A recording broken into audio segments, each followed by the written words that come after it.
Long distance relationship. লেখিকা দেবারতী গোস্বামী।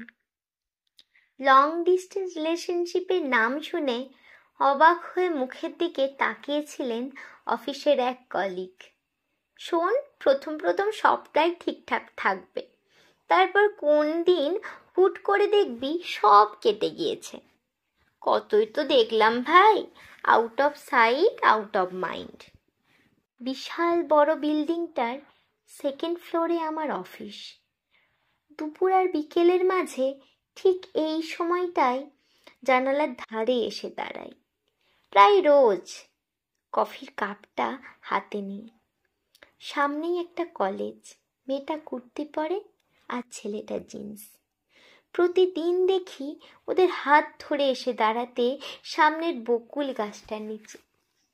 রাগ হয় মাঝে মাঝে ভীষণ, এটা তো আমার সাথেও হতে পারত। হ্যাঁ, হাঁটা তো দূর, রিলেশনশিপে থাকলেও দেখা হয় ওই 9 মাসে 6 মাসে। সে থাকে বাংলার বাইরে কাজের সূত্রে, আর আমি দাঁড়াও প্রতীক, বৎ জন্ম যদি তব বঙ্গে তৃষ্ঠ ক্ষণকাল। প্রথম প্রথম সব রিলেশনগুলোই সিনেমার মতো হয়। রোমান্টিকতা, আবেগ, স্বপ্ন। যত দিন এগোয় আর সাথে বয়সের পর্দাটা চড়ে, বাস্তব আর দায়িত্ব তত বেশি করে করে নারে।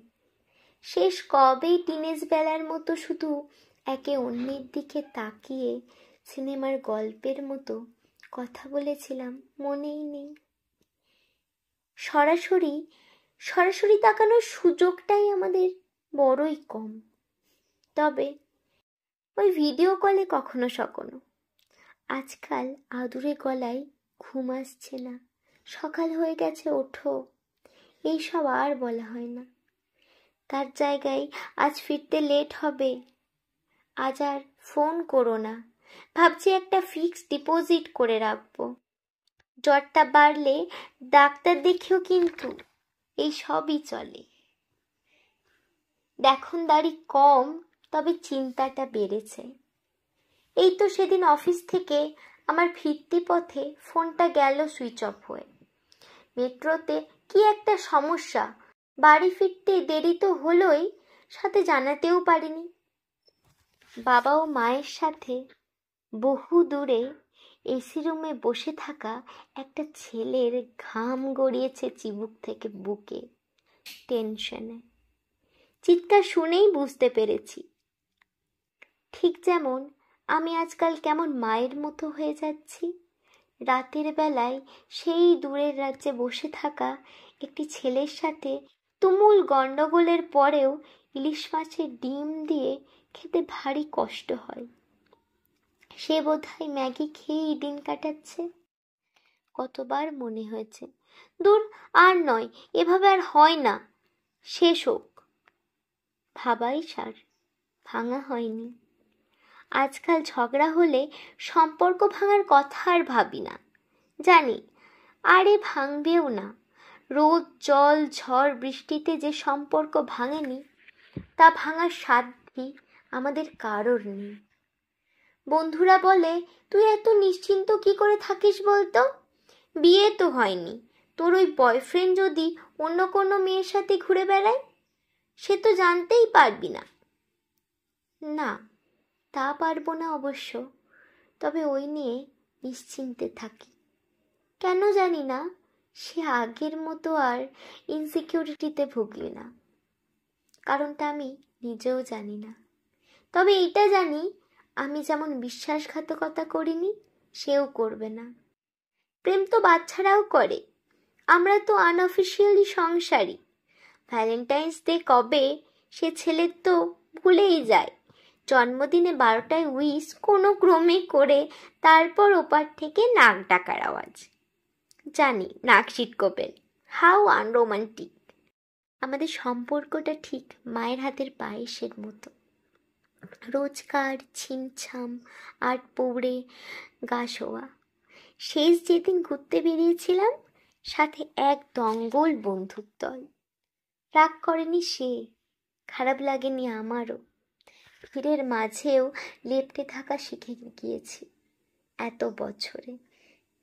ওর চাইতেও ভালো লাইফ পার্টনার পেতাম তো, কিন্তু খুঁজতে হবে এটাই মনে করিনি কোনো দিন। আমি দেখেছি বহু পুরনো মানুষ তার হাত ছেড়ে দিতে, সে আমিই দেখেছি কম পরিচয়ে আপন হয়ে যেতে, আমি দেখেছি দূরে থেকেও লয়ালিটি বজায় রাখতে, আর এও দেখেছি কাছে থেকে বিশ্বাস ভাঙতে। আমি দেখেছি বিবাহিত হয়ে অন্যের সাথে, আমি এও দেখেছি প্রেমিকার সাথে কথা বন্ধ থাকলেও অন্যের দিকে না তাকাতে।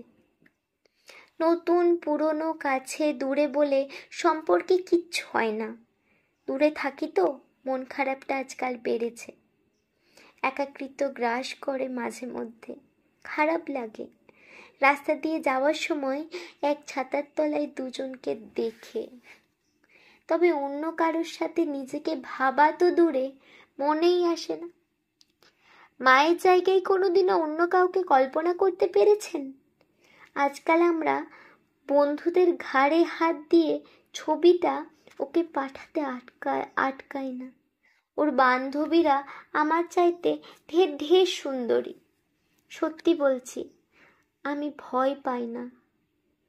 ও বলা হয়নি, সেদিন সামনের কলেজের ছেলেটা বকুল গাছের তলায় গত মাস থেকে আসে অন্য মেয়ের সাথে। ওর আগের প্রেমিকাটিকে দেখেছি চৌরাঙ্গীর বাঁকে। বাংলায় কি মাস এখন? শ্রাবণ? না না, বোধহয় ভাদ্র। ময়লা মেঘের ছায়া আমার সাদা সাদা সালোয়ারের গায়ে। আমার উনিরাজ মস্ত বড় সেমিনার, 7 দিন তেমন কথাই হয়নি। দেখা না হলেও যে সম্পর্ক টেকেনি তা দেখা হলেই হয়তো টিকত না। ফোনের ওপার থেকেও খেয়াল রাখা যায়, হাত না দিয়ে কপালে হাত রাখা যায়, কাছে না থেকেও পাশে থাকা যায়, হোটেল ফাঁকা বাড়ি ছাড়াও দূর থেকে ছোঁয়া যায়। জল জমেছে রাস্তায়, ট্যাক্সি ইচ্ছে করেই নিলাম না আজ, ভিজে না হয় মেঘের বৃষ্টিতে। যে মেঘ হয়তো জমেছে বহু দূরের একটা সেমিনার রুমের ওপরের আকাশে। ভালো আছি। কাছে এত মানুষ থাকলেও অতটা ভরসা পায় না যতটা 1000 মাইল দূরেও মানুষ থাকলে পায়। দেখা হবে আবার কোনো দিন, ভিড়ের ছেলের বাজারে হাতের ওপর হালকা থেকে হাত পড়ে যাব, ইস না করলেও নীরবে। জানি চলে আসবে ওষুধ, যেখান থেকেই হোক। কিছু কিছু মানুষ